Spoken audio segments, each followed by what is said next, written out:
السلام علیکم ورحمۃ اللہ وبرکاتہ۔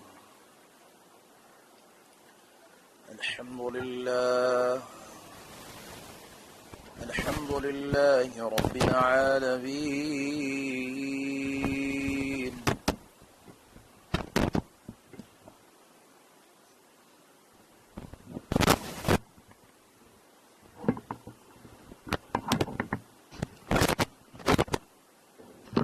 والصلاة والسلام على سيد الأنبياء والمرسلين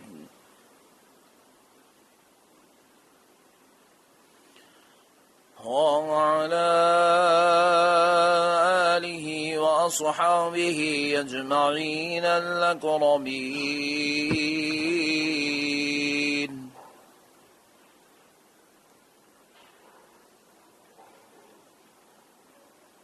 أشهد أن لا إله إلا الله وحده لا شريك له، وأشهد أن سيدنا ونبينا ومولانا محمدا عبده ورسوله. بسم الله الرحمن الرحيم.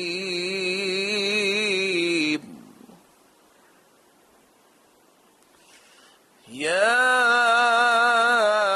أيها الناس اتقوا ربكم الذي خلقكم من نفس واحدة وخلق منها زوجها وبث منهما رجالا كثيرا ونساء، واتقوا الله الذي تساءلون به والأرحام إن الله كان عليكم رقيبا. صدق الله العظيم وبلغنا رسوله النبي الكريم. معزز سامعین اکرام،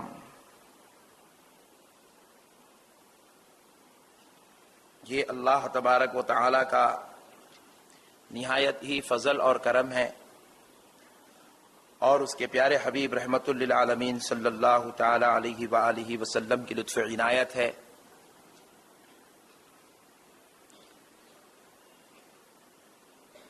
آج جمعہ مبارکہ کی اس مقدس اور مبارک مجلس میں ہم سب کو شرکت کی سعادت اور توفیق نصیب ہوئی ہے۔ معزز سامعین اکرام، ازدواجی زندگی میں باہمی حقوق اور بالخصوص نکاح کے تعلق سے ہم ضروری گفتگو کرنے کی سعادت حاصل کر رہے ہیں۔ آج اسی سلسلہ گفتگو کو انشاءاللہ اختتامی مراحل میں ہم قرآن پاک کی وہ مقدس آیت مبارکہ جو سورہ نساء کی ابتدائی پہلی آیت ہے، جس کو خطبہ نکاح میں پڑھا جاتا ہے، اور بلکہ اسی آیت مبارکہ سے خطبہ نکاح کا آغاز ہوتا ہے، آج ہم اس آیت مبارکہ کے چند ضروری پہلو یعنی تفاسیر پر روشنی ڈالنے کی سعادت حاصل کرتے ہیں، تاکہ اس کے ذریعے سے نکاح اور خواتین کی اہمیت اور اس کے حقوق ہمیں سمجھنے کی سعادت نصیب ہو۔ معزز سامعین اکرام، اللہ تبارک و تعالی نے اس آیت کریمہ میں اپنے بندوں کو بالخصوص خواتین کے حقوق بیان فرمائے، مرد حضرات کو، خواتین کے تعلق سے، عورتوں کے تعلق سے، بلکہ بیوی کے تعلق سے شوہر کو اللہ تبارک و تعالی نے اس کے اندر چند احکام نازل فرمائے ہیں۔ لیکن آپ ذرا غور کریں تو پتہ چلتا ہے کہ یہ آیت مبارکہ کا آغاز اللہ تبارک و تعالی یا ایھا الناس کے لفظ سے کر رہا ہے، اے لوگو، یعنی کہ ہمارا تو ایمان ایسا ہے کہ ہم سمجھتے ہیں کہ قرآن شریف مومنوں کے لیے نازل کیا گیا، ایمان والوں کے لیے نازل ہوئی، ایمان والوں کے لیے حکم دیا گیا، لیکن اللہ تبارک و تعالیٰ نے جہاں خاص اور مخصوص عبادات کی بات ہے تو وہاں ایمان والوں کا تذکرہ فرمایا، لیکن جہاں مجموعیت کا ذکر اللہ تبارک و تعالیٰ نے ایسے حقوق بیان فرمائے، ایسے احکامات نازل فرمائے جس کا تعلق مسلمان سے بھی اور غیر مسلمان سے بھی ہے، تو اللہ نے وہاں پر یا ایھا الذین آمنو کی شرط نہیں رکھی، بلکہ یا ایھا الناس کہا، اے لوگو، جس میں مسلمان بھی آ گئے اور غیر مسلمان بھی آ گئے۔ اللہ نے سب سے ارشاد فرمایا اتقوا اللہ۔ دیکھیے آپ غور کرنے والی بات ہے، میں دوسرا جملہ پڑھ رہا ہوں۔ اللہ رب العزت نے ارشاد فرمایا یا ایھا الناس اتقوا اللہ، اے لوگو اللہ سے ڈرتے رہو۔ یعنی کہ اب یہ بات اللہ تبارک و تعالی، حالانکہ اس آیت کریمہ میں عورتوں کے تعلق سے اللہ نے چند باتیں بیان فرمائی، اس مضمون میں اس آیات مبارکہ کی تسلسل کے ساتھ اللہ نے حقوق خواتین کے بیان کیے، لیکن ذرا غور کیجئے، جب کوئی لیسن پڑھایا جاتا ہے، جب کوئی چیپٹر پڑھایا جاتا ہے تو اس کی ہیڈنگ میں اس کے تقریباً حقوق کے تعلق سے ہنٹس دی جاتی ہے کہ اس میں کس موضوع پر گفتگو ہو رہی ہے۔ تو اللہ تبارک و تعالیٰ نے یہاں پر نام تو سورے کا سورہ نساء رکھا، لیکن سورے کی ابتدا ہو رہی ہے اتقوا اللہ، اللہ سے ڈرنے کے تعلق سے۔ اللہ تبارک و تعالیٰ بتا رہا ہے کہ یہ معاملات ایسے ہیں کہ مرد آدمی اپنے بھائیوں کے سامنے تھوڑی دیر کے لیے دب کر رہ سکتا ہے، والدین کے سامنے ایک آدمی ادب اور احترام کی خاطر جو ہے دبا ہوا ہو سکتا ہے، لیکن جب بیوی کے سامنے آ جاتا ہے تو دب کے رہنے کا خیال اور تصور اس کے پاس نہیں ہوتا۔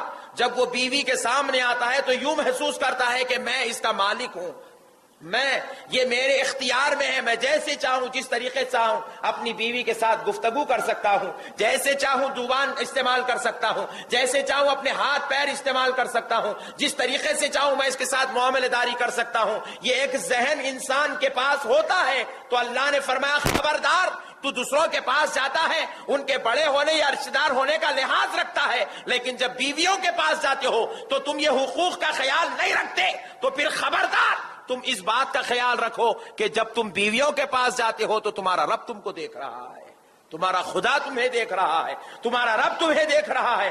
اب اللہ سے ڈرو اے بندو جب تم اپنی بیویوں کے پاس چلے جاؤ، اللہ سے ڈرو اے بندو جب تم اپنی بیویوں کے ساتھ معاملے داری کرو، اللہ سے ڈرو اے بندو جب تم ان کے حقوق کے معاملات میں شیطان کے شر کی وجہ سے اپنے پیروں کو پیچھے کھینچ لیتے ہو، اپنے ہاتھ کو آگے بڑھانے سے پیچھے کھینچ لیتے ہو، ان کے حقوق کی صحیح طریقے سے ادائیگی نہیں کرتے ہو، تو پھر اللہ سے ڈرو۔ آپ پوچھیں مولانا کون سا ایسا شوہر ہوگا جو بیچارہ اپنی بیوی کا حق ادا نہیں کرتا ہوگا؟ الحمدللہ ہم سارے لوگ اپنی بیویوں کو کھانا کھلاتے ہیں، کپڑے بھی پہناتے ہیں، عالی شان دعوتوں میں لے جاتے ہیں، خاندان اور قبیلے میں بھی لے جاتے ہیں، دعوتیں بھی ہوتی ہے، سارے معاملات گھروں میں ہوتے ہیں۔ ابھی کیا حقوق ہے؟ میں ایک حق بتا دیتا ہوں جو عورت کا بنیادی حق ہے، اور یہاں بیٹھے ہوئے لوگوں میں جس میں سے ہم میں تقریباً 95% مسلمان اس حق سے جو عورت کا پہلا اور اول حق ہے ہم اس سے چھینے ہوئے ہیں۔ آپ بھی تعجب میں پڑھ رہے ہوں گے یہ کون سی بات ہو رہی ہے، جبکہ اس آیت اس حق کا ذکر اللہ نے اسی آیت کے انتہائی حصے میں فرمایا ہے۔ میرے پیارے معزز سامعین اکرام ذرا غور کیجئے، عورت کا شوہر کے پاس کھانا کھانے کا حق بعد کا ہے، اچھے کپڑے پہننے کا حق بعد کا ہے، معاملے داری کا حق بعد کا ہے، خاندان اور قبیلوں میں جانے اور آنے کا حق بعد کا ہے۔ مرد کے لیے عورت کا جو حقوق ادا کرنے کا پہلا حق ہے، خدا کی قسم وہ مہر دینے کا حق ہے، لیکن آج ہم دیکھ رہے ہیں ہمارا مسلمان نوجوان شادی کر رہا ہے، لاکھوں روپیہ اپنے جو ہے گاڑیوں پر، اپنے کام کاج پر، اپنی شادی کی شاپنگ پر، اپنے شادی خانوں پر، اپنے رشتہ داروں کے تحفے اور تحائف نیوتے بنانے پر خرچ کرتا ہے، لیکن افسوس چھوٹا سا ایک مہر کی رقم اپنی بیوی کو دینا گوارا نہیں کرتا، جبکہ شادی کے معاملات میں شادی خانہ لینا فرض نہیں ہے، 1000 لوگوں کو دعوت دینا فرض نہیں ہے، 1000 لوگوں کو رخے بانٹنا فرض نہیں ہے، سمداوے میں رشتہ داروں میں کوئی نیوتے کرنا فرض نہیں ہے، لیکن بیوی کی صورت دیکھنے سے پہلے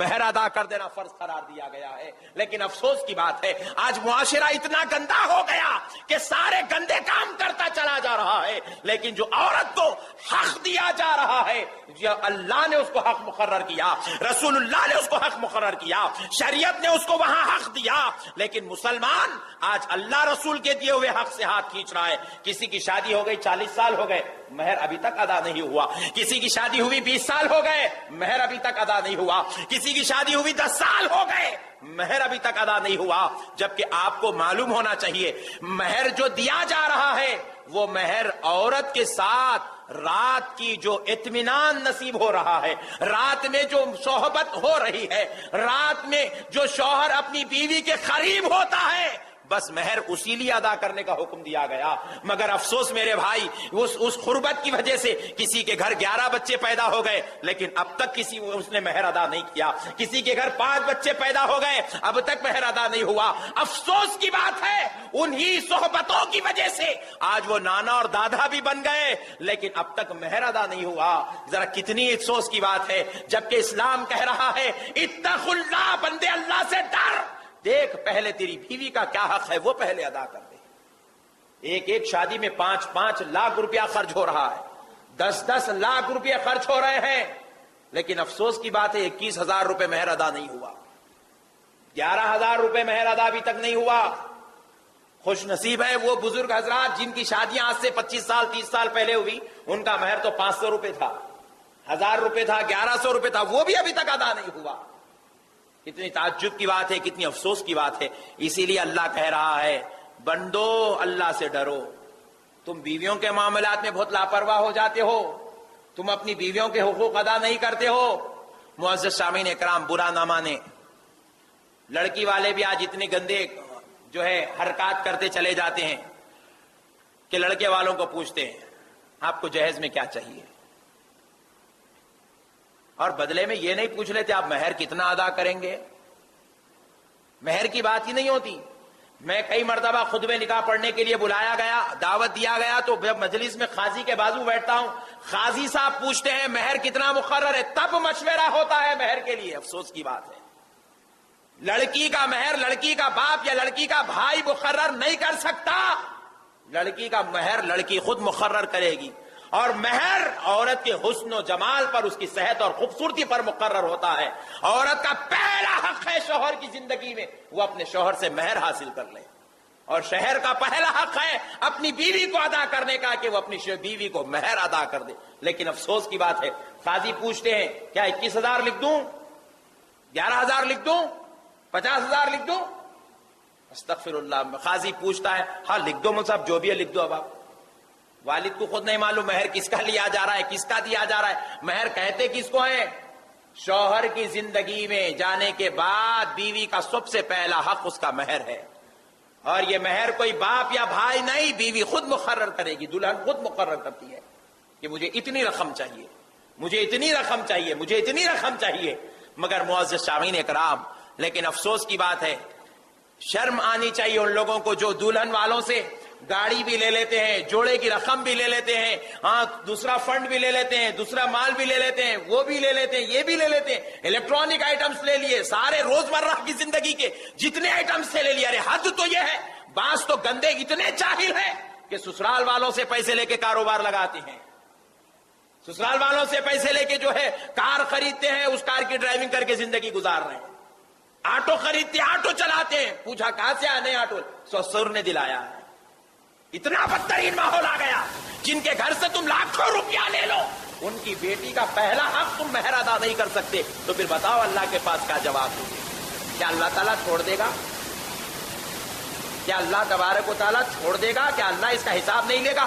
اللہ تبارک و تعالیٰ اس بات کا حساب نہیں لے گا کہ تم نے اتنے لوگوں کو کھانا کیوں نہیں کھلایا، اللہ یہ نہیں پوچھے گا۔ تم نے اتنے جوڑے کپڑے کیوں نہیں ڈالے، اللہ یہ نہیں پوچھے گا۔ تم نے اتنی دعوتیں کیوں نہیں کی؟ اللہ نعوذ باللہ یہ نہیں پوچھے گا، لیکن دولہا اور دلہن سے پہلا سوال بروز محشر اللہ پوچھے گا تم نے کتنا مہر مانگا تھا اور تم نے کتنا مہر ادا کیا۔ اس کا سوال ہوگا، اس کا حساب ہوگا۔ جو حساب دینا ہے اس کا تصور اور خیال، اس کا فکر اور اس کا کوئی ہمیں تصور بھی نہیں ہے، لیکن افسوس جو چیزیں نہیں ہونا چاہیے تھا وہ ساری باتیں ہو رہی ہیں۔ ہم نے نکاح کو مکمل طور پر مغربی ماحول میں تبدیل کر دیا۔ نکاح والا رشتہ، نکاح والی احکام، نکاح والا شریعت والا قانون ہم نے مکمل غیروں کے حوالے کر دیا۔ یہود اور نصارہ جو طریقہ اختیار کرتے تھے، افسوس آج ہم نے وہ طریقوں کو اختیار کر لیا ہے۔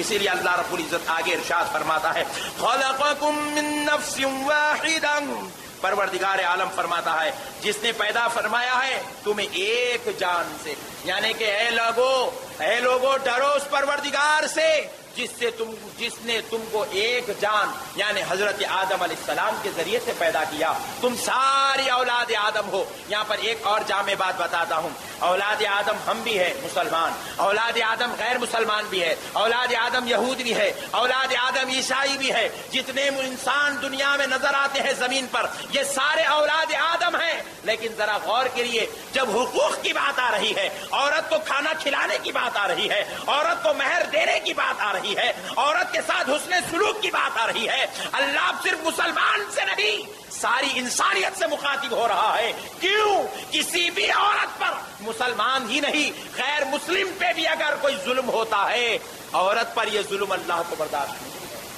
عورت پر یہ ظلم اللہ کو برداشت نہیں ہے۔ اسی لیے اللہ کہہ رہا ہے ہم نے تم کو صرف ایک بات آدم سے پیدا کیا، جتنی عورتیں تمہارے گھر میں ہیں وہ ساری آدم کی بیٹیاں ہیں۔ اے آدم سے پیدا ہونے والوں، ان کی بیٹیوں کا حق ادا کرو، ان کے ساتھ حسن سلوک کرو، ان کے ساتھ نیکی والا، خیر والا، محبت والا معاملہ کرو۔ آج افسوس تھوڑا یہ بھی ہمیں دیکھنے کو مل رہا ہے۔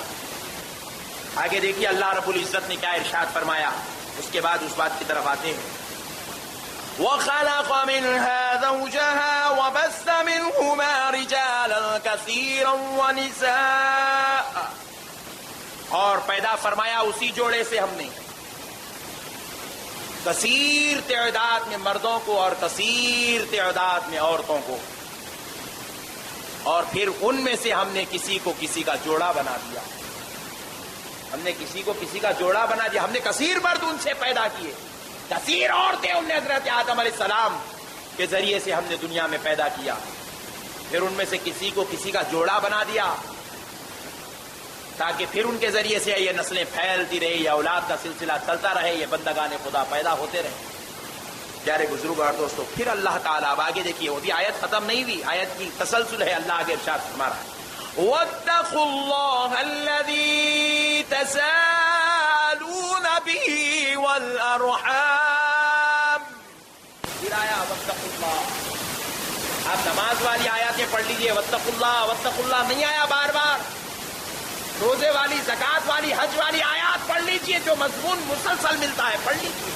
ایک آدھ بار آیا ہوگا اللہ سے ڈرو، اللہ سے ڈرو، لیکن یہ نکاح عورتوں کے حقوق کی بات آئی ایک ہی آیت میں اللہ نے یا ایھا الناس اتقوا اللہ، پہلے لفظ جملے میں، پھر آگے والے جملے میں واتقوا اللہ الذی تساءلون، پھر دوبارہ کہہ رہا اللہ سے ڈرو۔ اگر بندہ اللہ سے ڈرنے والا ہوتا، ساس اللہ سے ڈرنے والی ہوتی، سسرا اللہ سے ڈرنے والا ہوتا، داماد اللہ سے ڈرنے والا ہوتا، بہو اللہ سے ڈرنے والی ہوتی، تو آج مسلمان کا ایک بھی ڈوری کیس کورٹوں میں درج نہیں ہوتا تھا، ایک گھر میں بھی طلاق نہیں ہوتی تھی، ایک گھر میں بھی خلا کی بات نہیں ہوتی تھی، ایک گھر کے اندر بھی فتنہ، شرارت، مستی، گندے کام، برے کام ہرگز نہیں ہوتے تھے۔ ازدواجی زندگیوں میں انتشار اور فتنہ ہرگز نہیں ہو سکتا، اللہ کو معلوم ہے۔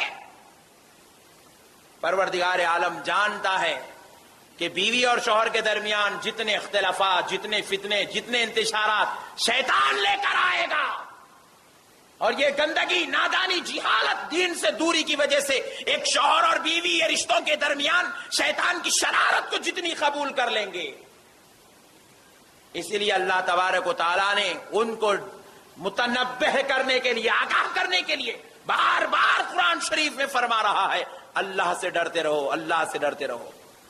اللہ سے ڈرتے رہو کہ ایک بات اور یہ بھی ہے، ہر معاملہ ہوتا ہے تو لوگوں کے بیچ میں ہوتا ہے.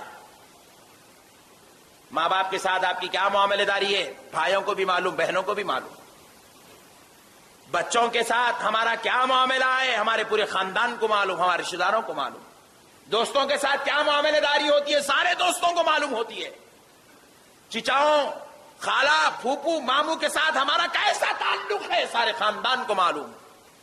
لیکن بیوی اور شوہر کا جو تعلق ہے وہ کسی کو معلوم نہیں، وہ صرف کمرے کے اندر کی بات ہوتی ہے. اسی لیے پروردگار کہہ رہا ہے جب تمہیں کوئی نہ دیکھ رہا ہو تو یہ نہ سمجھو کہ میں جو چاہوں کر لوں، جیسے چاہوں کہہ دوں، جیسے چاہے سلوک کروں، جیسے چاہے گندگی کروں، جیسے چاہے برائی کروں.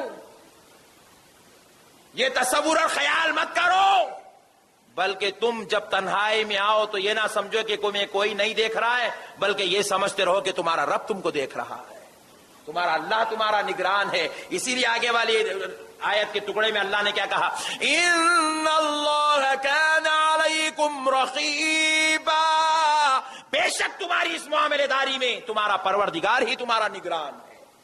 اللہ کہہ رہا ہے میں تمہارا نگران ہوں، میں تمہیں دیکھ رہا ہوں. تم کیسے بیوی کے ساتھ سلوک کر رہے ہو، بیوی شوہر کے ساتھ کیسے سلوک کر رہی، میں دیکھ رہا ہوں. میں جانتا ہوں تمہاری حرکتوں کو، تمہاری نیتوں کو. تم ساری دنیا سے تو بچ جاؤ گے لیکن کیا اپنے پروردگار سے بچو گے؟ چھوٹے چھوٹے معاملات پہ تم بیویوں پہ شک کر بیٹھتے ہو. کسی کے سامنے نکل جائے، غفلت ہو جائے تو تم عذاب کے انگار کے گودام بنا دیتے ہو. تم ان کی ماؤں کے پاس ان کو بھیجنے کے لیے فتنے اور انتشار کھڑے کر دیتے ہو. ان کے خاندان کی، ان کے گھریلو دعوتوں میں جانے سے تم جو لڑائی اور جھگڑا کرتے ہو، تم یہ نہ سمجھو کہ تمہیں کوئی نہیں دیکھ رہا ہے، بلکہ تمہارا رب تم کو دیکھ رہا ہے. اگر اس کو جلال آ جائے تو دنیا میں بھی بتا دے گا اور آخرت میں بھی بتا دے گا تم نے کتنا گندا سلوک کیا اپنی بیویوں کے ساتھ. بیوی، میں ہمارے استاد محترم حضرت علامہ طاہر رضوی القادری صاحب قبلہ رحمت اللہ علیہ صدر الشیوخ جامع نظامیہ کے پاس حضرت کے آخری حیات میں بہت خدمت میں رہتا تھا. تو حضرت قبلہ سے میں نے کہا حضرت مجھے کوئی نصیحت فرما دے، عنقریب شادی ہونے والی ہے. تو حضرت قبلہ نے ایک بڑی پیاری نصیحت کی تھی. فرمایا کہ بیوی کو نوکرانی نہیں سمجھنا. کہہ دو سبحان اللہ. نہیں بھائی، نوکرانی نہیں سمجھنا، بیوی کو نوکرانی نہیں سمجھنا. اور بیوی کو بچوں کے ساتھ جیسا سلوک کرتے ہو ویسا سلوک ہرگز نہیں کرنا. اٹھائے ایک جھاپڑ کھینچ دیے، لکڑی مل گئی لے لیے، بیلٹ لے لیے دے دیے، گالیاں دے دیے، عیب بیان کرنے، تانے مارنے لگ رہے ہیں. بچوں کے ساتھ ہوتا ہے اکثر ایسا، چھوٹے بچے غلطی کرتے ہیں مار دیتے ہیں. بولے بچوں کے ساتھ والا سلوک جو ہوتا ہے وہ بیوی کے ساتھ کبھی نہ کرنا. اور بیوی کو اپنی زندگی کا سب سے بہترین دوست بنا کر رکھنا. جس کی بیوی جس شوہر کی دوست بن جائے، خدا کی قسم اس زندگی میں کبھی جھگڑا نہیں ہو سکتا، کبھی انتشار، کبھی فتنہ نہیں ہو سکتا. مگر افسوس کی بات ہے آج ہم دوستوں کو، غیروں کو دوست بنائے، اور جو دوست ہمارے رب نے ہمارے گھر میں ہمارا اپنا دوست بنا کر بھیج دیا، ایسا دوست جس سے دوستی والا رشتہ قیامت تک نہیں ٹوٹے گا، حتیٰ کہ جنت میں بھی نہیں ٹوٹے گا، اس کو ہم نے اپنا دشمن بنا کے رکھا ہے. دشمنوں جیسا سلوک ہو رہا ہے، گندگی اور برائی والا سلوک ہو رہا ہے، بات بات پر گالی دی جاتی ہے. استغفر اللہ، لا حول ولا قوت الا باللہ. بیوی اور گالی یہ دو ایک جگہ جمع نہیں ہو سکتے. میرے پیارے آقا صلی اللہ علیہ وسلم ایک جگہ ارشاد فرماتے ہیں اپنی بیوی کو اپنے ہاتھ سے اس کے گال پر مت مارو. فرمائیں گال، کلے کو، کلے پر مت مارو، کیونکہ اس کا جو حسن و جمال والا چہرہ ہے اس کے رب نے اپنے ہاتھوں سے بنایا ہے. فرمائیں اللہ اللہ. ذرا سوچو میرے بھائی، کیا رسول اللہ صلی اللہ علیہ وسلم آقا علیہ الصلوۃ والسلام کے جسم اقدس میں خوشبو تھی؟ فطری طور پر آقا علیہ السلام کے جسم اقدس میں اللہ نے خوشبو بسا دی تھی. حضور کے بولو براس میں خوشبو، حضور کے تھوک مبارکہ میں خوشبو، حضور کے پسینے مبارکہ میں خوشبو تھی. پھر بھی اس کے باوجود حضور جو عطر لگاتے تھے. کہہ دو سبحان اللہ. سرکار سے صحابہ نے ایک بار پوچھا یا رسول اللہ، اللہ نے جس کے پیشاب میں، پسینے میں، تھوک میں بھی خوشبو رکھی ہے، ویسے نبی کو عطر کی کیا ضرورت؟ تو پیارے مصطفیٰ فرماتے ہیں اگر مجھے میری بیویوں کا خیال نہ ہوتا تو میں ہرگز عطر نہیں لگاتا. اللہ اللہ. یعنی میں اپنی بیویوں کے لیے عطر لگاتا ہوں، اتنا خوشبو والا ہوں، پھر بھی میں ان کے قریب جاؤں تو میرے پاس سے کوئی کراہت والی بو نہ آئے، اس لیے میں ان کی خاطر خوشبو لگا لیتا ہوں۔ اب جو لوگ سگریٹیں پیتے ہیں، گٹکے کھاتے ہیں، دن بھر پسینے میں دوڑتے پھرتے ہیں، اب ذرا وہ تصور کریں کیا حقوق ہم اپنی بیوی کے ادا کر رہے ہیں۔ پیارے نبی صلی اللہ علیہ وسلم باہر جاتے، دعوت میں کسی نے دعوت دی، سرکار تشریف لے جاتے، حضور صلی اللہ علیہ وسلم فرماتے میرے سامنے لذیذ غذائیں ہوتی تو مجھے اپنی بیویوں کا خیال آتا، میں جب کھاتا تو ضرور انہیں یاد کرتا، دعوت میری تھی اس لیے میں کھا رہا ہوں لیکن میں انہیں یاد ضرور کرتا، آج کے اس قسم کی غذائیں میری بیویاں بھی کھا لیتی تو اچھا ہوتا۔ لیکن آج ہمیں دعوت کی ضرورت نہیں ہے، نہیں، جیب میں اگر 100 کی پتی گر گئی تو پھر کون سی ہوٹل کی بہترین بریانی ملتی، ہم خود تنہا کھا کے آئیں گے، بیچاری چاہے چٹنی کھا جائے، دال کھا جائے، مرچی تیل کھا لے، وہ اس کی مقدر ہے، ہم تو بریانی کھا لیں۔ ہم حقوق ادا نہیں کر رہے میرے بھائی۔ اللہ تبارک و تعالیٰ نے یہ آیت میں حقوق اور کیا کہا دیکھو، وَاتَّقُوا اللَّهَ الَّذِي تَسَاءَلُونَ بِهِ وَالْأَرْحَامَ، اللہ نے ارشاد فرمایا اللہ سے ڈرو جب تم تنہائی میں ہو، اور ہرگز ایسا کام نہ کرو جس سے رشتہ ٹوٹ جاتا ہو۔ ارحام کہتے ہیں رشتہ داریوں کو، اور خصوصاً بیوی والا، شوہر والا رشتہ، سماجی زندگی والا رشتہ۔ اللہ کہہ رہا ہے اسے کوئی حرکت مت کرو جس سے رشتہ ٹوٹ جاتا ہو، ایسی کوئی حرکت مت کرو۔ میرے پیارے بھائی، آج ہم نعوذ باللہ من ذالک استغفر اللہ، ہم بھی اپنی بیٹیوں کو، آپ کے گھر آپ کی بیٹی آئے سسرال سے تو جب وہ آ کر اپنے شوہر کی شکایت کرے، خبردار ہرگز مت سننا، ہرگز مت سننا، کہنا کہ بیٹی تو جتنا ہو سکتا ہے صبر کے ساتھ، برداشت کے ساتھ زندگی گزارنے والی بن جا۔ آج کئی باپ ایسے ہیں یوں کہتے ہیں تو آجا بیٹی جو ہوتا میں دیکھ لوں گا، کیا دیکھ لیں گے آپ؟ جس کا مقدر رب نے لکھا ہے کیا آپ سدھار سکتے ہیں؟ کیا آپ تحریر بدل سکتے ہیں رب کی لکھی ہوئی؟ کیا آپ نعوذ باللہ عذاب کو ٹال سکتے ہیں؟ نہیں ٹال سکتے۔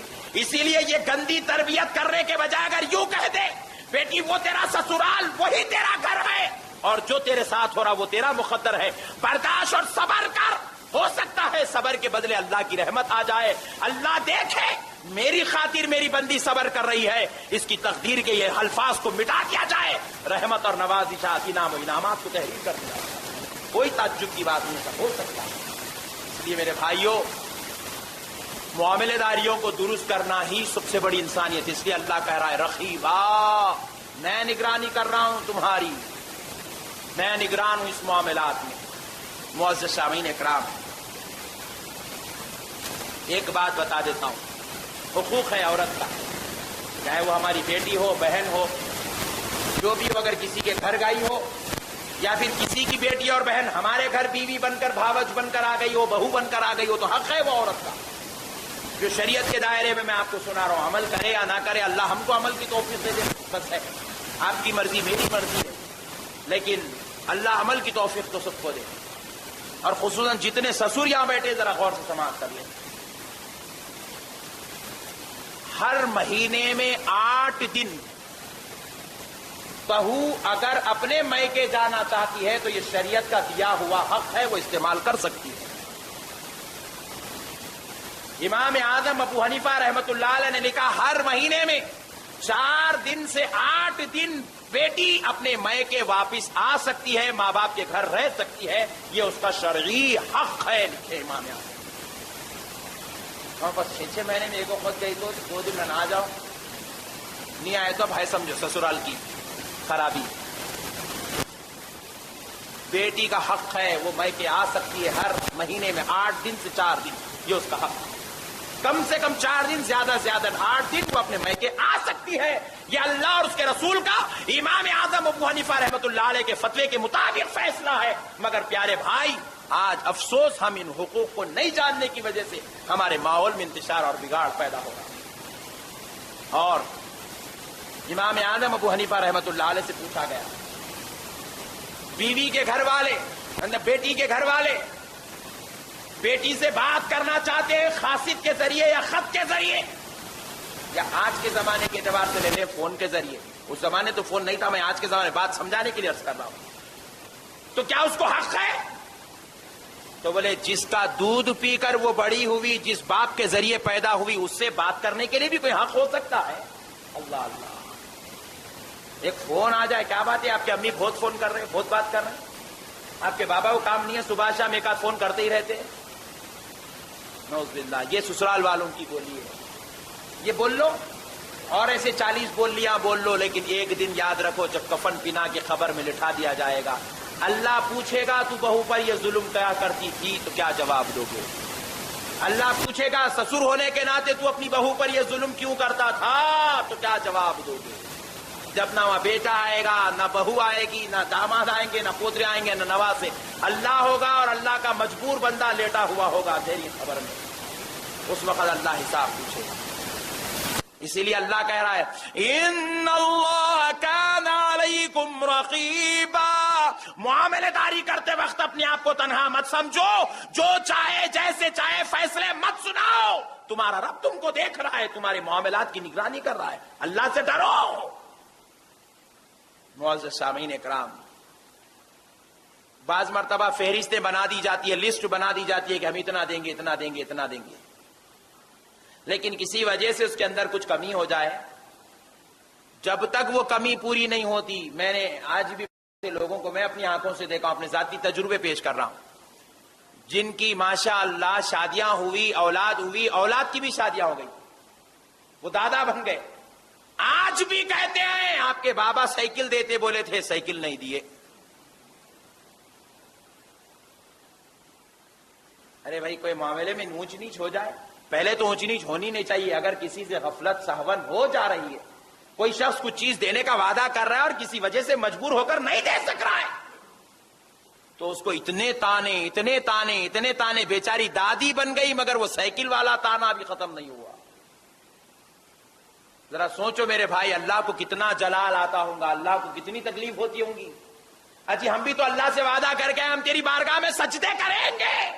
اللہ پوچھ لے تو سجدے کا وعدہ کیا، سجدہ نہیں کرتا، اس کا بدلہ کیا لوں؟ تو بتاؤ کیا جواب دو گے اللہ کو؟ کیا حساب دے سکیں گے اللہ کو سجدوں کا؟ اور اسی لیے پیارے مصطفیٰ جان رحمت فرماتے ہیں، جو اللہ کے بندوں پر رحم کرتا ہے اللہ اس پر رحم کرتا ہے. جو اللہ کے بندوں کے ساتھ خیر کا معاملہ کرتا ہے اللہ اس کے ساتھ خیر کا معاملہ کرتا ہے. ارے میاں تم لوگ بڑے خوش نصیب ہے، تم لوگوں کو اتنا سامان مل رہا، ہم لوگوں کیا ملا میاں؟ کچھ بھی نہیں ملا. ارے نادان، اللہ کی اتنی بڑی نعمت، بیوی مل گئی، اور کیا چاہیے؟ اس کے ذریعے اللہ نے راتوں کی راحت، دن کا چین نصیب کیا، اس سے بڑی نعمت اور کیا چاہیے؟ دنیا کی ساری دولت ایک طرف، لڑکتے ہوئے بیٹے کا مسکراتا ہوا چہرہ ایک طرف، اتنا لخت جگر نور نظر بیٹا اس کے ذریعے اللہ پیدا کر دیا، اور کیا چاہیے؟ مگر افسوس کی بات ہے یہ ساری نعمتیں بھول جاتے ہیں، جہاں ایک آدھ جگہ کمی اور خرابی ہو جاتی وہاں جا کر اٹک جاتے ہیں. اس لیے میرے پیارے بھائیوں ایک بات اور سن لیجئے، اللہ تبارک و تعالیٰ نے قرآن شریف میں ارشاد فرمایا، اللہ رب العزت نے قرآن شریف میں ارشاد فرمایا وَآتُوا النِّسَاءَ صَدُقَاتِهِنَّ نِحْلًا. اللہ رب العزت فرما رہا ہے اور تم اپنی بیویوں سے جو مہر سن لو مقرر ہو چکا ہے تو اس کو خوشی خوشی ادا کر دو. کیسے کیسے ادا کرو بھائی؟ خوشی خوشی ادا کرو فرما رہے ہیں اللہ تبارک و تعالیٰ. قرآن شریف کی آیت ہے، بیویوں سے جو مہر مقرر ہوا اس کو خوشی خوشی ادا کر دو. لیکن افسوس کی بات ہے آج کل دیکھنے میں آ رہا ہے معاملہ، شوہر کا انتقال ہو گیا، بوڑھی ہے بیچاری 70-80 سال کی، 60 سال کی بوڑھی کو لائے، پیروں کنے کھڑا کر کے بولو مہر معاف کر دی، بولو بولو مہر معاف کر دی، بولو کیا ہے بھائی؟ اللہ بول رہا خوشی خوشی ادا کرو، میت کرنے لا کے مہر معاف کری بولو، مہر معاف کری بولو. یہ اتنی بری نوبت نہیں آنا میرے بھائی، خدا کی قسم اس سے برا انسان اور دنیا میں کوئی نہیں ہو سکتا جس کو مرنے کے بعد بھی معافی دینا پڑ رہا بیچارے. اس سے برا انسان کوئی نہیں ہے دنیا میں. وہ بیچاری معاف کر دے رہی ہیں، خوشی خوشی کوئی بھی نہیں کرتی. ارے میرے آنے کے تھے 21,000 روپے، 11,000 روپے، 1,100 روپے، بڈھا مرتے مرتے مر گیا مگر دیا نہیں اب تک. کوئی بھی خوشی سے معاف نہیں کرتی میرے بھائی. قرآن کے خلاف جا رہے ہیں ہم، اللہ کے قانون کے خلاف، رسول اللہ کے اصول کے خلاف جا رہے ہیں. پیارے آقا صلی اللہ تعالی علیہ وسلم نے کتنی 11 نکاح فرمائے. کتنے؟ ہم سرکار کے غلام ہیں نا میرے بھائی. سرکار کی ذات سے بڑھ کر کوئی ذات ہمارے پاس آئیڈیل نہیں ہے. خدا کی قسم ایک نکاح بھی سرکار بیوی سے پہلے ملے مہر بعد میں ادا ہو ایسا نہیں کرے. سرکار پہلے مہر ادا کرے بعد میں بیوی کو دیکھے. کہہ دو سبحان اللہ. ہم سرکار کے غلام سرکار کی سنت پہ عمل کریں گے نا بھائی انشاءاللہ. جن کی شادیاں نہیں ہوئی ان سے پوچھ رہا ہوں میرے بھائی. تو میرے بھائی انشاءاللہ امید کرتا ہوں آپ تمام نوجوانوں سے اللہ کے واسطے پہلے مہر ادا کریے. فرسٹ مہر, یہ مہر میں 2 قسم, ایک مہر معجل عجلت کے ساتھ جلدی دے دینا, پہلے مہر دینا بعد میں بیوی کے پاس جانا. پھر دوسرا مہر مؤجل حمزہ کے ساتھ, اور یہ بعد میں مہر دینا, پہلے پورے کامہ کر لینا, بچے پوترے نواسیاں نواسے, پھر آخری میں میت میں جاتے وقت خبر میں جانے سے پہلے معاف کرا لینا. یہ مؤجل ہے. تو اس لیے میرے بھائیو اللہ کے واسطے مؤجل والے مت بنو, مؤجل عجلت والے جلدی ادا کرنے والے بن جاؤ. انشاءاللہ جس کا مہر جلدی ادا ہو جاتا ہے اس مہر کی ادائیگی کی بعد جو صحبت ہوتی ہے ویسی صحبت سے اللہ والے پیدا ہوتے ہیں, ویسی صحبت سے علماء اور حافظ قرآن پیدا ہوتے ہیں, ویسی صحبت سے داعیان اسلام پیدا ہوتے ہیں, ویسی صحبت سے متقی پرہیزگار عابد اور زاہد اولاد پیدا ہوتی ہے. نافرمان شریر اولاد ان ماں باپ کے گھر پیدا نہیں ہوتی جو مہر ادا کر کے صحبت کرتے ہیں.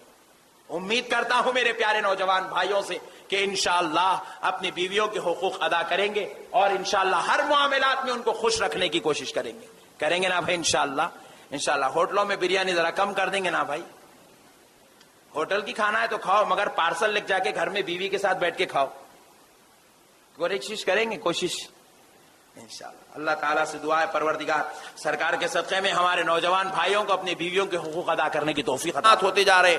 ایک موضوع پر علماء کرام جو ہے پوری انتہائی گفتگو کر رہے, لیکن پھر بھی اس کے باوجود ہم شادی کی تقاریب میں دیکھتے ہیں کہ خطبہ نکاح کی وہ اہمیت اور ان آیات پر وہ توجہ آج کی نوجوان نسل کی مکمل طور پر شاید ختم ہوتی چلی جا رہی ہے. لیکن آئیے معزز سامعین کرام, وہ خطبہ نکاح کوئی معمولی خطبہ نہیں ہے. ان آیات پر اور اس کی تفاسیر پر اگر ہم روشنی ڈالیں گے تو ہم کو پتا چلے گا اللہ انسانیت کو ایک بہترین قانون اس خطبے کے ذریعے سے عطا فرما رہا ہے. ایسا قانون کہ خدا کی قسم اسلام کا وہ قانون نہ دنیا میں کوئی مذہب ازدواجی رشتے میں پیش کر سکتا ہے, نہ دنیا کا کوئی قانون ویسا قانون پیش کر سکتا ہے. اللہ نے وہ قانون اس خطبہ نکاح میں, رسول اللہ نے جو خطبہ مقرر کیا نکاح کے لیے, اس خطبے کو آپ غور کریں تو آپ کو پتا چلے گا. پہلے ہم ایک بات پر روشنی ڈال لیتے ہیں. رسول پاک صلی اللہ تعالی علیہ وسلم نے جو خطبہ ہم کو عطا فرمایا, جو احادیث ہم کو عطا فرمائی, اللہ نے رسول اللہ کے ذریعے جو آیات مبارکہ ہم کو عطا فرمائی, اور خطبہ نکاح میں جو آیات اور احادیث پڑھی جاتی ہے اس میں ایک حدیث پاک پر ہم پہلے روشنی ڈالتے ہیں. رسول اعظم صلی اللہ علیہ وسلم نے ارشاد فرمایا النکاح من سنتی. آقا علیہ السلام فرما رہے نکاح میری سنت ہے, نکاح میرا طریقہ ہے, نکاح میرے لوگوں کا طریقہ ہے. پھر اس کے بعد آقا علیہ الصلوۃ والسلام آگے ارشاد فرماتے ہیں فمن رغب عن سنتی فلیس منی. جس نے میری سنت سے رغبت توڑ دی, جس نے میری سنت کو نہ چاہا, جس نے میری سنت کو نہیں اپنایا, جس نے میری سنت کی قربت اختیار نہیں کی, فلیس منی, حضور فرما رہے وہ مجھ میں سے نہیں ہے, وہ میرا نہیں ہے. اللہ اکبر. آپ ذرا غور کیجئے رسول پاک صلی اللہ علیہ وسلم نے نکاح کو کتنی اہمیت دی. پہلے بتایا نکاح کو کوئی معمولی بات مت سمجھو, نکاح میرا طریقہ ہے, یہ میرا لایا ہوا قانون, میرا لایا ہوا اصول ہے. اور پھر آگے فرما رہے ہیں کہ جو میرے اس قانون, جو میرے اس طریقے سے محبت نہیں کرتا, جو میرے اس طریقے کو اختیار نہیں کرتا, جو میرے اس طریقے کو جو ہے فالو نہیں کرتا, جو میری اس سنت کو ایکسپٹ نہیں کرتا, تو سن لے فلیس منی, وہ مجھ میں سے نہیں ہے, وہ میرا امتی نہیں ہے, وہ میرا غلام نہیں ہے, وہ میرے اسلام سے متعلق ہی نہیں ہے اس کا. اللہ اکبر. معزز سامعین کرام, ہم نے پوچھا یا رسول اللہ آپ نے نکاح کو اتنی زیادہ اہمیت دے کر کیوں بیان فرمائی کہ جو اس کو چھوڑ دے وہ آپ کا نہیں ہے؟ جو نکاح کو چھوڑ دے وہ آپ کا نہیں ہے. یا رسول اللہ آپ نے اس کو اتنی اہمیت کیوں دی؟ تو بس خلاصتاً ایک جواب سن لیں. آج دنیا میں مرد اور عورت کے درمیان جتنے گناہ کثرت پا رہے ہیں، جتنی تباہی دنیا کے اندر آج بربادی مچ رہی ہے مرد و خاتون کے درمیان، خدا کی قسم یہ صرف ایک نکاح کو مشکل کر دینے کی وجہ سے اتنے سارے عذابات میں مبتلا ہو رہے ہیں.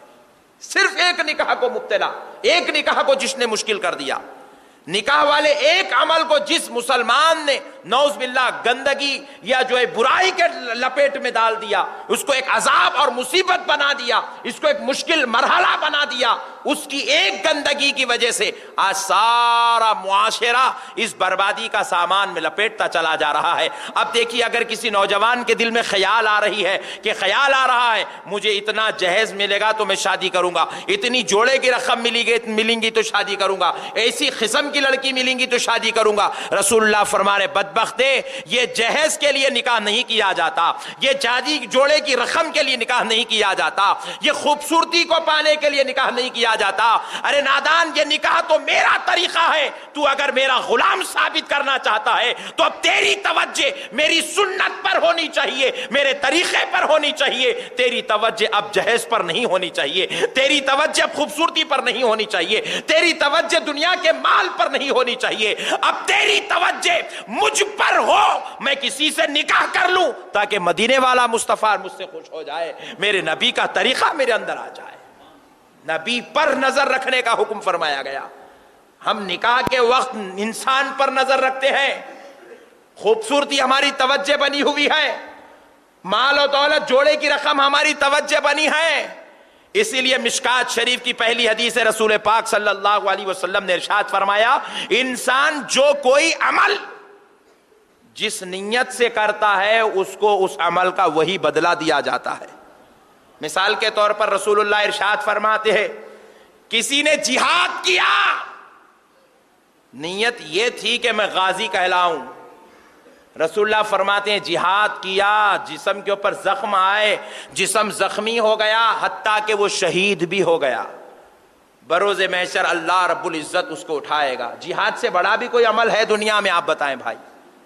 اللہ کی راہ میں گردن کٹوا دیا، بیوی بچوں خاندان قبیلوں اور رشتہ داروں عزیزوں کو یہاں چھوڑ دیا اور خود جا کر شہید ہو گیا، اس سے بڑا عمل اس دنیا میں کچھ نہیں ہے.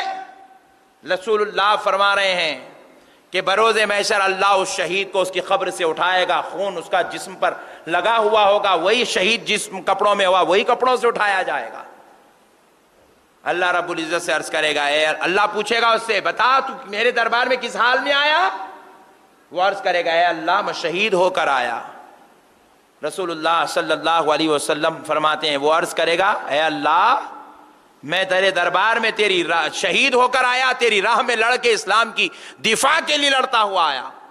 اللہ رب العزت فرمائے گا تو کذاب ہے، تو جھوٹا ہے، تو جھوٹ بول رہا ہے. اللہ اکبر. پوچھے گا مولا میں کیا جھوٹ بول رہا ہوں؟ کہا نادان تو شہید ہوا ضرور ہے، تو میری راہ میں مارا گیا ضرور ہے، تیری گردن کٹی ضرور ہے، تیرے جسم سے تیرا سر الگ ضرور ہوا ہے، لیکن شہید ہونے میں تیرا مقصد یہ نہیں تھا کہ اللہ راضی ہو جائے، شہید ہونے میں تیرا مقصد یہ نہیں تھا کہ مولا خوش ہو جائے، شہید ہونے میں تیرا مقصد یہ نہیں تھا کہ اسلام کا جھنڈا سارے جھنڈوں میں سب سے افضل اعلیٰ درجے پر چلا جائے، بلکہ تیرا مقصد یہ تھا کہ تیری شہادت کے بعد لوگ تجھے شہید شہید کہہ کر پکارے، تیرے گھر پر شہید نام کی تختی لگ جائے، لوگ تیری اولاد کو شہید کا بیٹا کہہ کے یاد کرے، لوگ تیری بیوی کو شہید کی بیوی کہہ کر پوچھے، دیکھ تیرے مرنے کے بعد تیرے گھر پہ شہید نام کی تختی بھی لگ گئی، تیری نیت تھی لوگ تجھے شہید بولے، تیری شہادت کے بعد تجھ کو جو ہے شہید کہہ کر پکارا گیا، تیرے نام کے ساتھ شہید لگایا گیا، تیری اولاد کے نام کے ساتھ شہید لگایا گیا. تیری جو نیت تھی وہ دنیا کے حد تک تھی، دنیا میں پوری ہو گئی، اب نکل جا ہمارے دربار سے، یہاں تجھے کچھ ملنے والا نہیں ہے. اللہ اکبر. اللہ فرشتوں کو حکم دے گا، حدیث پاک ہے، میں اپنی بات نہیں سنا رہا ہوں، حدیث ہے، اللہ حکم دے گا. رسول پاک علیہ السلام فرماتے اللہ حکم دے گا اس کو ناک کے بل گھسیٹتے ہوئے دوزخ میں پھینک دو. اللہ. پتا کیا چلا؟ عمل چاہے کتنا ہی بڑا کیوں نہ ہو، نیت درست نہیں ہے تو عمل بیکار ہے۔ آج ہمارا نوجوان نکاح کر رہا ہے، کئی لوگ ہم سے ملتے ہیں، بولے مولانا اگر 5 لاکھ وہ ماں باپ دینے کو تیار ہے تو میں نکاح کر لوں گا۔ مطلب یہ ہے سنت کی خاطر نکاح نہیں ہو رہا ہے، دولت کی خاطر نکاح ہو رہا ہے۔ لوگوں کا نے اربوں خربوں روپیہ رہا تو لوگ کچھ نہیں کر سکے، یہ 5 لاکھ لے کے کیا کرے گا، 1 لاکھ لے کے کیا کرے گا، 2 لاکھ لے کر کیا کرے گا، یہ کسی کی خوبصورتی کو لے کر کیا کرے گا۔ کسی کی خوبصورتی کسی کے لیے نجات کا سامان نہیں بنتی، کسی کی دولت کسی کے خبر کے عذاب کو نہیں روک سکتی، کسی کی جوڑے کی رقم کسی کو جو ہے اللہ سے جنت نہیں دلا سکتی، کسی کی مال و دولت، کسی کے بڑے شادی خانوں کی شادیاں کسی کو اللہ کے دربار میں مقبول نہیں بنا سکتی۔ مگر خدا کی قسم ایک غلام یہ نیت کر لے میں نکاح اس لیے کر رہا ہوں مصطفیٰ کی سنت پہ عمل ہو جائے اور میرے نبی کا صدقہ نصیب ہو جائے، اللہ کی قسم اللہ کے گھر بیٹھ کر کہہ رہا ہوں اس نیت سے جو نکاح کر لے اس سے جو اولاد پیدا ہوگی وہ اولیاء اللہ پیدا ہوں گے، وہ حافظ قرآن پیدا ہوں گے، وہ علماء دین پیدا ہوں گے، اللہ کے چہیتے لاڈلے اور پیارے پیدا ہوں گے۔ میرے پیارے بھائیوں، نظر اس پر رکھو اللہ نے جس کے قدموں کے نیچے دولت رکھی ہے۔ یہ کسی سسر کی دولت پر یا سسرال کی دولت پر نظر رکھنا کوئی کمال کی بات نہیں، اس کا نام نوجوانی نہیں ہے۔ نظر اس نبی پر رکھا جائے جو ایک نظر پھیر دے تو تم بادشاہوں میں شمار کیے جا سکتے ہو۔ نبی کی اگر ایک نظر ہو جائے تو تم کہاں سے کہاں جا سکتے ہو، کدھر سے کدھر جا سکتے ہو۔ نظر اللہ اور اس کے رسول پر ہو، معاملہ داری انسانوں سے ہو، نیت رضائے الہی رضائے مصطفیٰ ہو، نکاح انسان سے ہو، پھر خدا کی قسم دیکھتے چلے جاؤ اللہ تمہیں کیسے سنبھالتا ہے، کیسے کیسے اسباب بناتا ہے، کیسے کیسے ذرائع بناتا ہے۔ اسی لیے رسول پاک نے فرمایا جو میری سنت سے پھر گیا، میں پوچھتا ہوں نکاح ہو رہا ہے اور بیچ میں شرائط رکھے جا رہے ہیں تو نکاح انسان سے ہو رہا ہے یا نکاح شرط سے ہو رہا ہے؟ شرط رکھی جاتی ہے کہ آپ ہمیں شادی میں یہی کھلانا چاہیے، آپ شادی اسی شادی خانے میں کرنا چاہیے، آپ شادی میں اتنے لوگوں کو ہی کھانا کھلانا چاہیے، آپ شادی میں یہ چیز دینی چاہیے، آپ یہ چیز دیں گے، آپ یہ چیز دیں گے، سونا اتنا دیں گے، چاندی اتنی دیں گے، یہ ایٹم اور یہ اشیاء دیں گے۔ میں پوچھتا ہوں نکاح سنت کے مطابق ہو رہا ہے یا نکاح سودے بازی کے مطابق ہو رہا ہے؟ اگر سنت کے مطابق ہو رہا ہے تو مصطفیٰ کا فیضان تو مل جائے گا، لیکن آج جو نکاح ہو رہا ہے اسی لیے مصطفیٰ نے فرمایا جو نکاح کو سودے بازی کر لے، جو نکاح کو کاروبار بنا لے، جو نکاح کو دولت کے اسباب اور ذرائع بنا لے، فلیس منی، وہ مجھ میں سے ہو ہی نہیں سکتا، وہ میرا غلام نہیں ہے۔ جو کسی اور سے پیسے مانگ کر نکاح کر لے، جو کسی اور سے جوڑے کی رقم مانگ لے، وہ میرا غلام نہیں ہے۔ ایک پیاری بات سناتا ہوں نوجوانوں کو، آپ کو تو معلوم ہے اس دنیا کے اندر نت نئے انداز کے جھگڑے چلتے ہی رہتے ہیں ہر روز۔ ایک اللہ کے محبوب بندے تھے، بہت بڑے عالم دین تھے، اپنے علاقے کی جامع مسجد کے خطیب تھے، ان کے بیانات کی زور اور شور عوام الناس کے دلوں پر زنگوں کو دھونے اور ایمان کو مضبوط کرنے کا کام کر رہی تھی۔ بعض طبقے کے لوگوں کو ان کی وہ زور بیانی برداشت نہ ہوئی تو کہہ دیا گیا اگر اس جمعہ وہ مولانا ممبر پر چڑھیں گے تو ان کو گولی مار دی جائے گی۔ مولانا کو اطلاع ہوئی 2 دن پہلے کہ آپ کو جمعہ کے دن گولی مارنے والے ہیں، آپ جمعہ مت آئیے، جمعہ مت آئیے، جمعہ مت آئیے۔ مولانا بولے کون مجھے گولی مارے گا، میں اپنا تحفظ خود کروں گا۔ تحفظ کی نیت سے ایک چھوٹی پسٹول جیب میں رکھ لے کہ وہ بھی جمعہ کے میدان میں آ گئے۔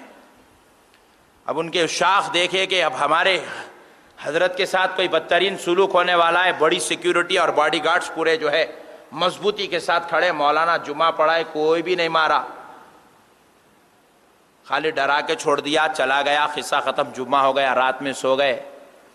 رسول پاک صلی اللہ علیہ وسلم وہ محبوب کے خواب تشریف لائے۔ سرکار تشریف لا کے فرماتے ہیں کیا آپ نے آج خطبہ نکاح میں ہمارے ممبر پر بندوق جیب میں رکھ کے کھڑی تھی؟ کیا آپ کو ہماری ذات پہ بھروسہ نہیں تھا؟ اللہ اللہ، کیا ہماری حفاظت پہ آپ کو بھروسہ نہیں تھا؟ کیا آپ کو یقین نہیں تھا آپ جس نبی کی محبت میں لڑ رہے ہیں وہ نبی آپ کے ساتھ ہے؟ کیا آپ کو یقین نہیں تھا جس خدا کی وحدانیت کا ڈنکا آپ بجا رہے ہیں وہ خدا آپ کے ساتھ ہے؟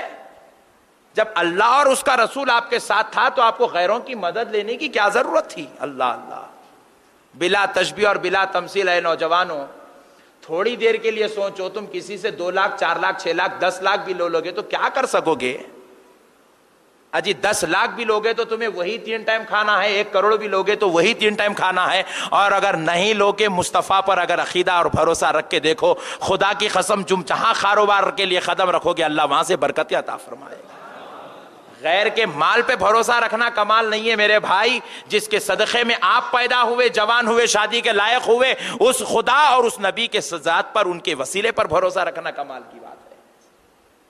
اب تک اتنوں میں سے ہم میں سے کروڑوں لوگوں نے جوڑے کی رقم لی، کسی نے 5 لاکھ لی، کسی نے 2 لاکھ لی، کسی نے 4 لاکھ لی، 1 لاکھ لی، ایک تو بھی بتاؤ جو جوڑے کی رقم کے بلبوتے پہ امیر ہوا؟ ایک تو بتاؤ جو جوڑے کی رقم کے بلبوتے پہ صحیح سیٹل ہو گیا، کاروبار سے لگ گیا، تجارت سے لگ گیا؟ ایک بھی آپ نہیں بتا سکتے۔ اجی جو سیٹ ہوتا ہے وہ اللہ کے فضل پہ ہوتا ہے، جوڑے کی رقم پہ نہیں ہوتا میرے بھائی۔ اور اللہ کا فضل کہاں ہوتا ہے؟ جب نکاح کو سنت سمجھ کے کیا جائے تو فضل ہوتا ہے، اگر نکاح کے ساتھ سودے بازی کی جائے تو اللہ کا عذاب ہوتا ہے۔ ویسے لوگوں کے پاس اولاد بھی صحیح نہیں ہوتی، ویسے لوگوں کے گھر میں فرمانبردار اولاد نہیں ہوتی، ویسے لوگوں کے گھر راحت پہنچانے والی، اللہ کو سجدے عبادت کرنے والی اولاد نہیں ہوتی۔ جو لوگ اسباب پر نظر رکھتے ہیں وہ اسباب کے غلام بن کے دنیا سے چلے جاتے ہیں، لیکن جس کی نظر اصل پہ ہوتی ہے، اصل ان کو دنیا میں بھی فضل فرماتی ہے، آخرت میں بھی فضل فرماتی ہے۔ اسی لیے آقا علیہ السلام نے فرمایا جس نے میرے طریقہ، اور حضور کا طریقہ کیا ہے؟ جوڑے کی رقم لینا حضور کا طریقہ نہیں ہے، حسن و جمال اور خوبصورتی کو دیکھنا حضور کا طریقہ نہیں ہے۔ اللہ معاف کرے، آپ کے گھروں میں اگر آپ کے رشتوں میں ایسا ہو رہا ہے نوجوان بھائیوں، تو اللہ کے واسطے اپنے امی کو روکو، آپ کی بہنیں یا آپ کی بھابھی اگر ایسا حرکت کر رہی ہے تو آپ کے لیے آپ ان کو روکو۔ حور جیسی بچیاں گھروں میں بیٹھی ہے، ہماری مائیں اور بہنیں جاتی ہے اور ان کو دیکھتی ہے، واپس آتی ہے گھر کو۔ خیر کسی کے گھر میں کوئی ریفریشمنٹ کر لے، کھانا کھا لے تو کوئی بری بات نہیں ہے، بہت اچھی بات ہے۔ آپ اگر کسی کے گھر میں کھانا کھاتے ہیں تو اس کی برکت سے اللہ اس کے گھر میں اور صدقہ اور خیرات عطا فرماتا ہے، اور برکتیں ہوتی ہے۔ آپ کسی کے گھر جا کے کھانا کھائے کوئی بری بات نہیں، اچھا کرے، روزانہ ہر ایک کے گھر میں جا کے کھاتے رہیے، جس کے گھر میں جتنے مہمان آئیں گے اتنی برکت بڑھتی چلی جائے گی۔ لیکن افسوس کی بات یہ ہے جب واپس آتے ہیں پوچھتے ہیں کیا ہوا، ماشاءاللہ وہ حور پری آپ کو نظر آئی، پسند آئی کہ نہیں آئی؟ سب اچھا ہے، 2 انچ کم ہے، بولے سب اچھا ہے، بال چھوٹے ہیں، بال سے شادی ہو رہی ہے؟ نہیں، 2 انچ سے شادی ہو رہی ہے، سب اچھا ہے، لیکن بچی خالی انٹر پڑھی ہوئی، ڈگری ہوتی تو اچھا تھا، تو شادی ڈگری سے ہو رہی ہے۔ توجہ کہاں ہے ہماری؟ ہم کدھر جا رہے ہیں؟ ہم کون ہیں؟ یہ شادیوں میں بالوں کو دیکھنا، شادیوں میں لوگوں کی بچیوں کی ہائٹ کو دیکھنا، شادیوں اور رشتہ داریوں کے معاملات میں جو ہے انسان کے پاس جائیں اور انسان کے اندر نعوذ باللہ اس کی ڈگریوں کو دیکھیں، یہ مسلمان کا نہیں، یہ یہودی کا طریقہ ہے، یہ عیسائی کا طریقہ ہے، یہ مجوسیوں، مشرکوں اور کافروں کا طریقہ ہے، مسلمان کا طریقہ نہیں ہو سکتا۔ میں ایک بات پوچھتا ہوں، آج اگر ہمارے گھر میں مثال کے طور پر 6 فٹ کی لڑکی چاہیے تھی، 5 فٹ کی آئی، تو کیا میرے بھائی وہ 5 فٹ والی انسان نہیں ہے؟ کیا وہ 5 فٹ والی سے اللہ جو اولاد دے رہا ایسا ہے کہ 6 فٹ والی کو سونے والا لڑکا پیدا ہوتا ہے، 5 فٹ والی کو چمڑے والا لڑکا پیدا ہوتا ہے؟ ایسا کوئی قانون ہے کیا؟ کیا ایسا کہیں لکھا ہوا ہے؟ اللہ نے فرمایا بال کم ہے تو بیماریاں زیادہ ہوتے ہیں، بال اچھے ہو تو پورا خاندان، پورے سسرال والوں کو موت نہیں آتی؟ ایسا کوئی رشتہ اللہ نے قانون بنایا ہے؟ کہاں مسلمان کی عقل جا کے پڑ گئی، جبکہ ہمارے اندر 1 کروڑ عیب پڑے ہوئے ہیں۔ اور ہم نعوذ باللہ اپنے عیبوں کو چھوڑ دیے، آپ جا کر کسی کی لڑکی کے تعلق سے یہ کہہ رہے ہو 2 انچ کم ہے، تو خدا کی قسم سنو، تم نے کسی کے بال کے کم ہونے کا عیب نکالا یا اس کی ہائٹ کے کم ہونے کا عیب نکالا، وہ انسان اپنے اختیار سے ہائٹ لے کر یا بال لے کر یا حسن لے کر یا جمال لے کر یا کالا رنگ لے کے پیدا نہیں ہوتا، اس کو اس کے رب نے پیدا کیا، تم نے اس کو نہیں، رب کی خلقت میں تم نے عیب نکالا ہے، رب کے پیدا کرنے میں تم نے عیب نکالا ہے۔ اب جو رب کو عیب نکالے، بتاؤ کیا اس کے گھر فضل ہو سکتا ہے؟ کیا اس کے گھر شادی ہو جائے تو اللہ کا کرم ہو سکتا ہے؟ کیا اس کے گھر کوئی بہو آ جائے اور پھر خیر کی بات ہو؟ کیا ایسا ہو سکتا ہے؟ جو 50 لڑکیاں دیکھے اور 51 لڑکی لائے پھر وہ ڈوری کیس نہ کرے، کیا ایسا ہو سکتا ہے؟ میرے بھائیوں، اللہ کے واسطے اللہ کے بندوں میں عیب نکالنا چھوڑو۔ آج مرد حضرات تو ایسا نہیں کرتے ہیں، یہ ہماری مائیں اور بہنیں بہت کرتی ہیں، یہ عورتوں کو کام کچھ نہیں رہتا ہے، جاتے ہیں لوگوں کے گھر میں عیب نکالتے ہیں، لوگوں کی بیٹیوں میں عیب نکالتے ہیں۔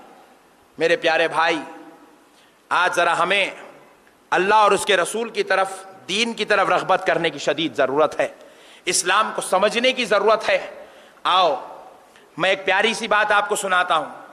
میرے پیارے آقا رحمت والے نبی صلی اللہ علیہ وسلم کے پاس ایک خاتون آتی ہے، آ کر پوچھتی ہے، یا رسول اللہ، میں اپنے بیٹے کا رشتہ فلاں لڑکی سے کرنا چاہتی ہوں، آقا اگر آپ اجازت دے دیں، آپ اگر اجازت مرحمت فرما دیں تو یا رسول اللہ میں اپنے لڑکے کا رشتہ اس لڑکی سے کر لوں گی۔ صحابہ کی طبیعت تھی، مشورہ کرتے تھے۔ آقا انعامدار مدنی تاجدار علیہ السلام جانتے تھے وہ فلاں صحابی کی بیٹی ہے، صحابی کو بھی جانتے ہیں، صحابی کے گھر کو جانتے ہیں، اور نبی عالم الغیب ہے، ہر بات جانتے ہیں۔ نبی نے یہ نہیں فرمایا وہ لڑکی اچھی ہے جاؤ تم کر لو، بلکہ پیارے مصطفیٰ نے اصول دیا دنیا کو۔ آقا علیہ السلام نے فرمایا تم اس لڑکی سے رشتہ کرنا چاہتی ہو تو پہلے دیکھو وہ لڑکی کی سیرت کیسی ہے۔ کہہ دو ذرا سبحان اللہ۔ حضور نے بتایا پہلے اس کی سیرت، پہلے کیا چیز دیکھنا چاہیے بھائی؟ سیرت۔ حضور نے فرمایا دیکھو اس کی سیرت کیسی ہے۔ وہ صحابیہ کہتی ہے یا رسول اللہ وہ تو ہمارے مومن مسلمان بھائی کی بیٹی ہے، نیک اخلاق اور نیک کردار والی ہے۔ حضور نبی کریم علیہ الصلوۃ والسلام نے فرمایا پھر دیکھو اس کی دینداری کیسی ہے۔ دوسرے درجے پر دینداری ہے۔